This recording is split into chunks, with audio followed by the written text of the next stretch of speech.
Republican candidates are going head-to-head tonight in the final debate before the Iowa Caucuses on January 3rd. Tonight they're in Sioux City, and many are watching former House Speaker Newt Gingrich.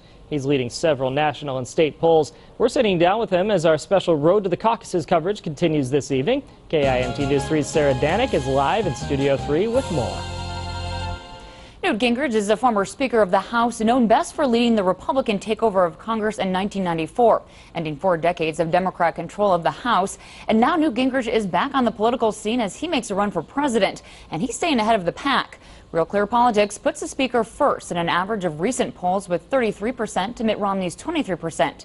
I asked the Speaker why he believes he's staying in the lead.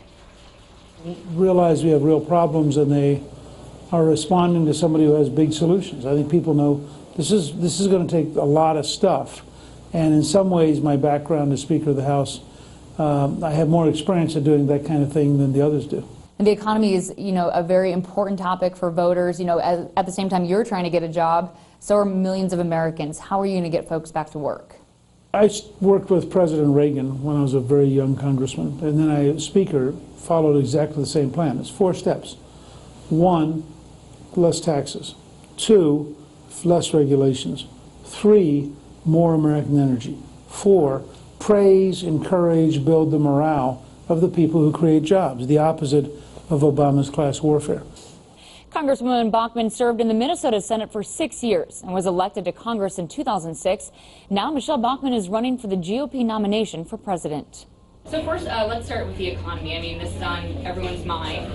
You want to get back to work. What is your plan? It really begins with getting spending under control. The velocity of spending is so great, the debt burden is so high that it's changing every dynamic. So government has to stop spending as much money as they are, but then they have to change the tax code. I'm a former federal tax litigation attorney. I'm the only member of Congress, I believe, that was a tax attorney, and I'm certainly the only tax attorney in this race. I'm also a job creator, so I understand this issue very well. And what we need to do is abolish the tax code, get rid of it, and instead put in some key principles. We've got to lower the tax rates on businesses, but also on individuals, and we have to make it the same for everyone. Folks are responding to you. You've been doing very well in recent polls. You've moved up on a recent Des Moines Register poll several points. What do you think, your turnaround is due to, or the increase is due to? Well, my message hasn't changed. People say, well, your message is, modified now, they're accepting it. No, my message is the same as it was because I wouldn't know how to present any other message for 30 years. But the country has changed, the world has changed, the conditions have changed, the financial crisis has hit. We worried, for years about a financial bubble and the housing bubble, and we've talked a lot about, the financial bubble, the NASDAQ bubble. This stuff has all come about. And on foreign policy, the American people, 70% are now saying, what are we doing in Afghanistan? We're ready to come home. So the conditions of the country and the world have changed dramatically, and all of a sudden what I've been talking about is much more appropriate. With just over a week to go, candidates vying for the Republican nomination are wrapping up holiday celebrations and preparing to gather once again in Iowa. We are continuing our pre-caucus coverage and are catching up with candidate Rick Perry. KIMT News 3's Sarah Danik is sitting down with him. She's live from Studio 3 with more.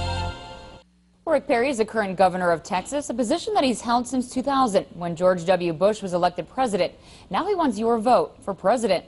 Perry recently campaigned through 44 cities in Iowa, looking to reclaim some of his initial momentum that he saw when he first entered the race over the summer. I sat down with Governor Perry on his campaign bus to talk about his platform and where he stands on some of the big issues of this election season. What is your plan to create jobs? You've done a lot of creation of jobs in Texas, but bigger picture for all Americans. Well, one of the things I try to remind people is that Texas would be the 13th largest economy in the world if it were a standalone entity. So what we put in place in Texas can be a model for the United States. The new unemployment numbers just came out for Texas. So I believe it was 8.1%. Right. In Minnesota and Iowa, we're sitting about 5.9, 6%. I mean, it still seems like a big number, though. 8.1%. What would you say to that? Well, there are a lot of people moving to Texas. We lead the nation in relocations, and one of the reasons people are moving to Texas are looking for a job. They know that there's jobs being created, and we're still leading the nation in job creation. But when you're a magnet and that story's out there, you're going to have a lot of people move into your state, and they're not all going to be able to be employed. Getting closer to the January 3rd caucuses, and that means Iowa is a hot spot for the Republican candidates. And one who is a familiar face in the state is Rick Santorum. He's made a swing through all 99 counties and says he wants to make sure Iowans get to know him.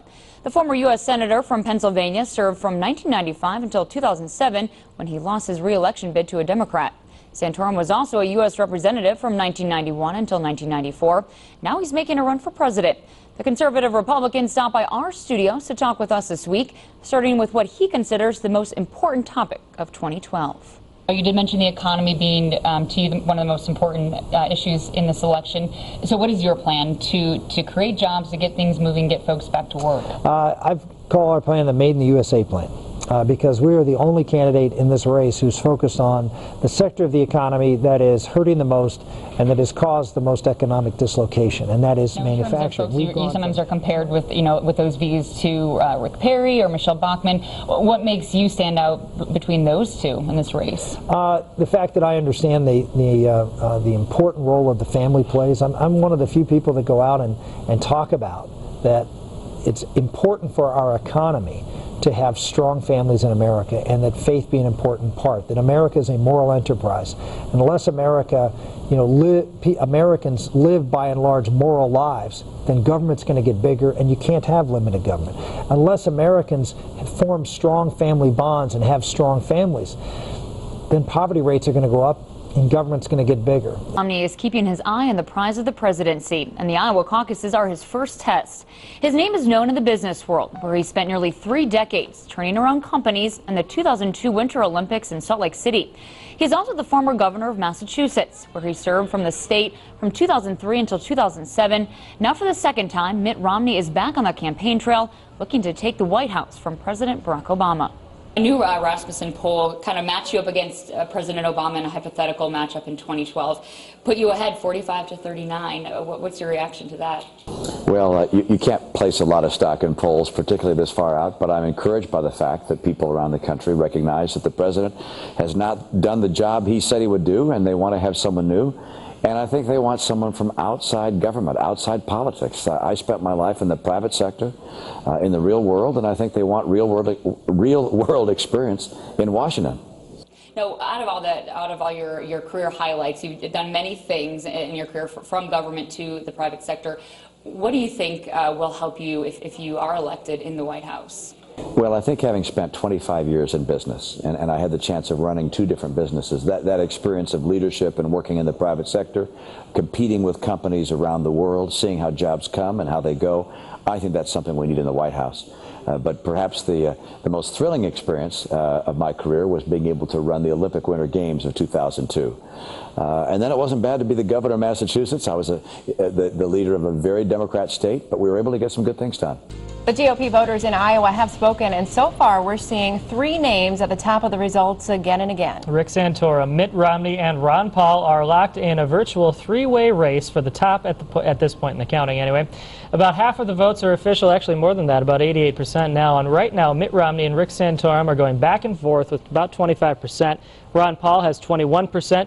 Meanwhile, Minnesota Congresswoman Michelle Bachmann is near the bottom with a disappointing 6% so far. Rick Perry is also near the bottom. He says his campaign will bounce back in South Carolina.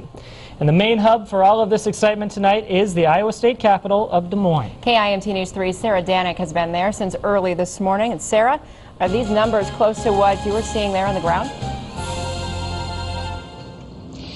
Yeah, Matt and Amy, they do reflect kind of what we've been seeing over the last couple of weeks in the polls. Things are always shifting, but maybe not so many surprises in that. Santorum leading, definitely a name that we haven't seen in the headlines. Now, I want to talk a little bit about the caucuses. We actually stopped by a site in Urbandale earlier today. It was called Des Moines Christian School. Very big crowd, folks signing in just after 7 p.m., kind of things getting started. Take a look at all those crowds there of folks getting signed in for the caucuses. Now, it was a pretty big mix of first-time caucus goers and veterans in the crowd. Lots of support, as we mentioned, for actually Rick Perry, a little bit of a surprise there, but Rick Santorum and Mitt Romney. Now, folks in Des Moines are telling us that they're just excited to be part of the kickoff political event. It gives you a real taste or understanding of what the whole process is like. You become familiar with the candidates, listen to some of the people that come from out of state that have some questions or don't fully understand what we're doing. It's been rewarding and uplifting to see the whole process unfold. Now, are you firm on who you're going to caucus for tonight? You know, up until about a half hour ago, I was undecided, but now I think I've settled on Rick Perry. Okay, all right. This seems to be a big Rick Perry. And also at the caucuses tonight, representatives for each of the candidates spoke on behalf of those who are running for the nomination there. Some surprises in the crowd, though. Newt Gingrich's son-in-law, actually married to his daughter Jackie, spoke on behalf of the former Speaker of the House. Talked about him being a good grandfather, just a good family man. Also there, Mitt Romney's son Tag spoke on behalf of his father. He talked about the good marriage between his father and his mother, 42 years, and he said he won't disappoint the country. Now, he also says that this time around, people are getting to know his father. As people have gotten to know him, they realize how good of a person he is, that the issues this time around are the economy, and that's really his strong suit. And people are nervous about Barack Obama having another 4 years in the White House, and they realize he's the best person to beat him in the fall. So I think for all those reasons and more, people are coming to his side. Now, you and 4 other brothers? And of course, we'll be closely watching these numbers as all the final votes come in. Definitely a close and exciting race, as expected there. Well, full coverage on Daybreak tomorrow. We will also be stopping by some of the post parties. We'll be stopping by Newt Gingrich's. We'll have full coverage of that tomorrow morning on Daybreak. For now, Amy and Matt, back to you. All right. Thank you, Sarah, very much for all of your work today.